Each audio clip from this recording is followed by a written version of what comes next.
Pickup van धक्के महिला काउड़िया मृत्यु और 6 जन गुरुतर। बोलबम ऑटो को धक्का दे छू मारी पिकअप भ्यान। यह एक घटना घटी नयगढ़ जिला ओडगाँ ब्लॉक अंतर्गत कल्याणपुर छक निकट में। नयगढ़ शरणकूल अभिमुखे एक पैसेंजर ऑटो रे 6 जन बोलबम पैसेंजर को नहीं आसवा बेले ओडगाँ नयगढ़ अभिमुखे एक परिबा बोझे पिकअप भ्यान जाउतबा समय रे कल्याणपुर छक निकट में उभय गाड़ी मुहांमुही धक्का होईछि। धक्का हेबा फल 2 जनकर मृत्यु होईछि। मृत व्यक्ति 2 जन हेले पूजा स्वाई और रामदास। घटनास्थल जनापड़ी जे पादरे चली चली कष्ट अनुभव करिया परे राति रे पानी पइला ठारू बाबना पड़ियारी ऑटो साहाय्य 6 जन आसुले।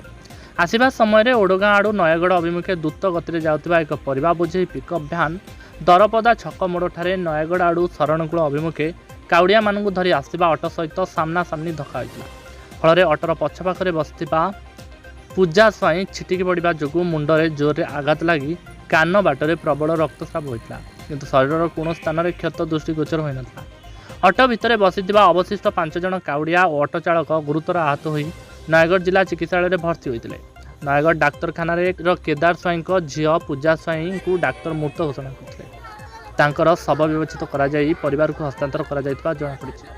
अवशिष्ट 6 जन अवस्था संकटापन्न से भुवनेश्वर स्थानांतर करा सूचना मिली। पिकअप भ्यानटी धक्का दे पलि जाइतिबा बेले OD25G 1165 नंबर विशिष्ट ऑटोटी चेप्टा होई सेठारे पड़ी रहितला।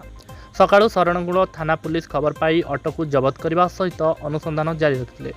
गुरुतर आहत होइतबा 6 जन हेले खोर्धा जिला स्वप्नेश्वर ग्रामर गीतांजलि सुंदर राय, कटक नरसिंहपुर रिंकू गुरु, शरणकूल बड़देश हरिपुर झरणा प्रधान और दीपक कुमार प्रधान। बिटल गाड़ियार रामदास मेडिकल में मृत्यु होईछि। शरणकूल थाना बरसाई सिंगारपुर शैली प्रधान और पानी पइलार ऑटो चालक बुबुना पड़ियारी एही श्रावण मासरे लडू बाबा निकट में जल लागी करी निजर मानसिक पूरण निमंते हजार हजार बोलबम भक्त पानी भार धरी आसिथांती। शनिवार दिन ठारू सोमवार दिन सकाळ पर्यंत बोलबम भक्त माने रास्तार आसुथिबा जोगु जानवाहन चलाचल नियंत्रण करने प्रशासन पक्षर दृष्टि देवाकू जनसाधारण दाबी होउछि।